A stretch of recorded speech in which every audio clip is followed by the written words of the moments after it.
Les cours sont pour la Refoua Shema de nos malades, dont Meir Ben Kochava, et Unishman Uniftarim, dont Rachel Batiakot, et pour la Tzachat, tous ceux qui en ont besoin.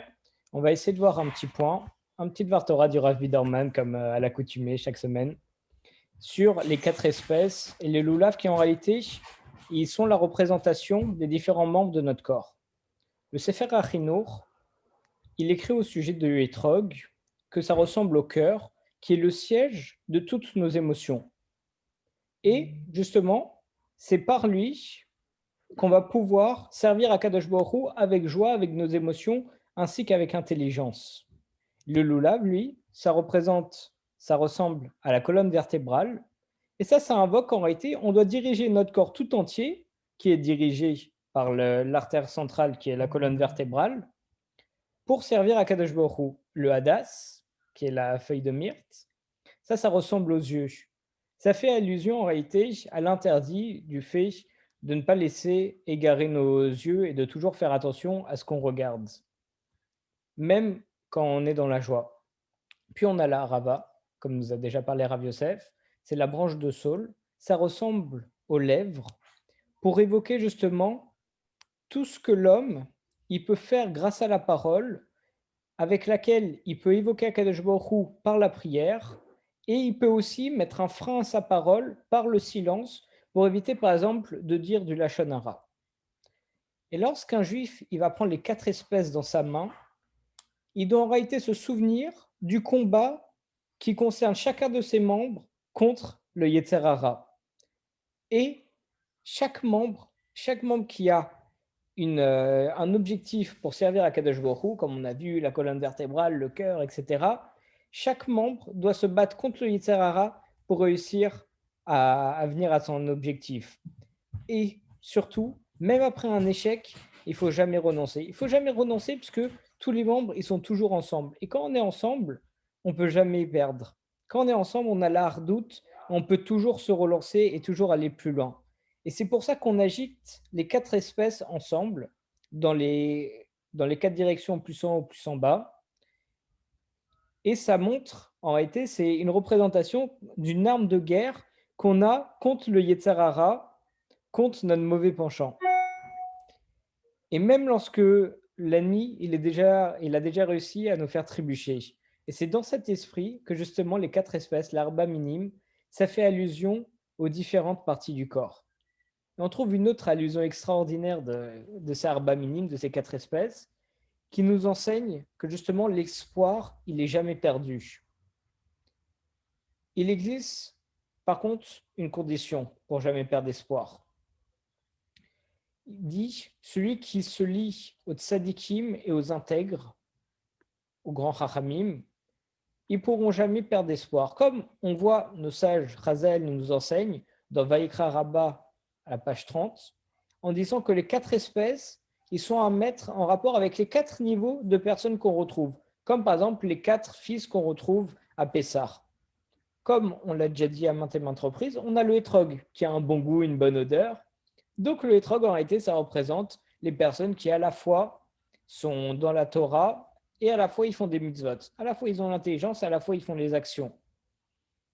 Puis on a le lulav qui a un goût, donc c'est les personnes qui font les bonnes actions mais qui n'ont pas forcément l'intelligence. Le hadas a un parfum mais pas de goût. Et la harava, ça a ni l'un ni l'autre. Et dans le peuple juif, il existe justement ces 4 niveaux de personnes, les gens qui sont érudits en Torah et qui font aussi les mitzvot, les gens qui font que les mitzvot mais qui n'apprennent pas la Torah, les gens qui font que la Torah et pas les mitzvot, et malheureusement, comme a dit Rav Yosef, les gens un petit peu comme la Rava, les gens un petit peu éloignés qui ont ni goût ni odeur, ni font vraiment Torah, ni font vraiment mitzvot.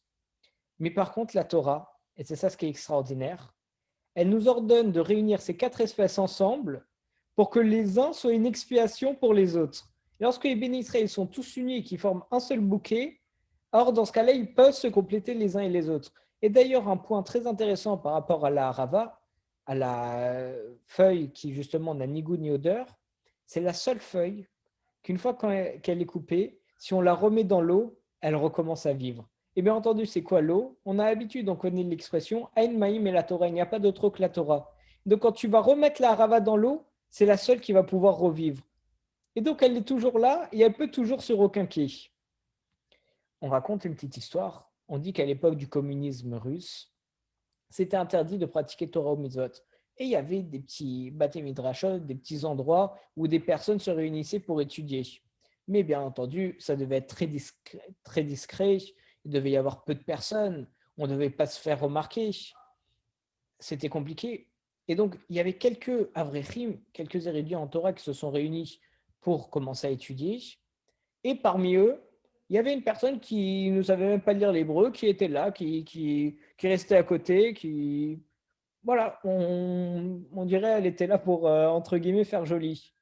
Donc les personnes sont venues le voir en lui disant, excusez-moi, mais excusez-nous, mais regardez, on est là, on peut être très peu, il y a plein de personnes très grandes en Torah qui ne peuvent pas venir pour étudier avec nous, parce qu'on est vraiment en comité restreint, et vous, vous êtes là, vous ne savez pas forcément lire l'hébreu, on n'ose pas vous demander, mais si vous pouviez laisser la place à quelqu'un d'autre, ça serait peut-être mieux, étant donné que vous êtes là, mais vous étudiez même pas.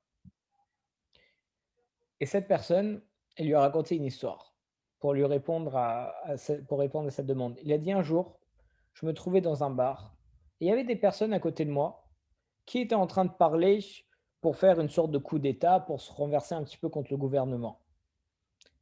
Mais la police avait entendu ça, donc la police est arrivée dans le bar, ils ont commencé à les attraper, il y a eu une bagarre générale, et moi, comme j'étais à côté, on m'a pris, on a commencé à me tabasser, j'avais beau crier, je ne suis pas avec eux, on m'a tabassé, on m'a pris, on a dit, bien sûr, tu es assis à côté d'eux, c'est que tu es avec eux.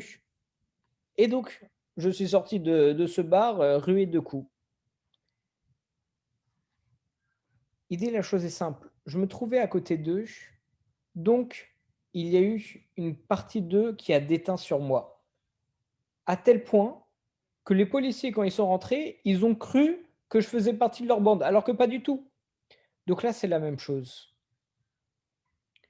Si, quand on est à côté de rebelles, ça peut déteindre sur nous et on peut croire qu'on fait partie des rebelles, alors Kalva Homer a encore plus forte raison lorsqu'on se trouve à côté de Chachamim, de personnes intelligentes et qui étudient la Torah, forcément ça va déteindre sur nous et déteindre sur notre personnalité. Et c'est pour ça que je veux rester avec vous, même si je ne sais pas lire l'hébreu, même si je ne sais pas étudier la Torah, même si je ne sais pas faire des mitzvot, en restant à côté de vous, votre intelligence et votre Torah, elle va déteindre sur moi. Et c'est pour ça que la harava, elle est à côté des autres espèces pour que les autres espèces, elles déteignent sur elle. C'est pour ça aussi, quand on agite le loulav, on dit que le loulav, avec ses branches, on sait, elle bouge un petit peu dans tous les sens. Parce qu'on dit que ça déverse la bracha sur toutes les autres espèces. Donc de là, on en tire la conclusion que même celui qui trouve aucun goût à l'étude de la Torah et qui s'endort pendant les cours de Torah, qui vraiment ça ne le motive pas, bah, c'est pas pour autant qu'il doit s'abstenir de se joindre aux autres. Et il doit continuer au contraire de se rendre dans les endroits où on étudie la Torah, même s'il fait rien, même si c'est comme une arava, il a ni goût ni parfum. Comme ça, en se mettant à côté des autres, il va former un bouquet avec les autres et les autres vont déteindre sur lui et on va vouloir l'embrasser par amour pour la mitzvah comme on ferait avec l'arabe minime. Chag Samer, les amis.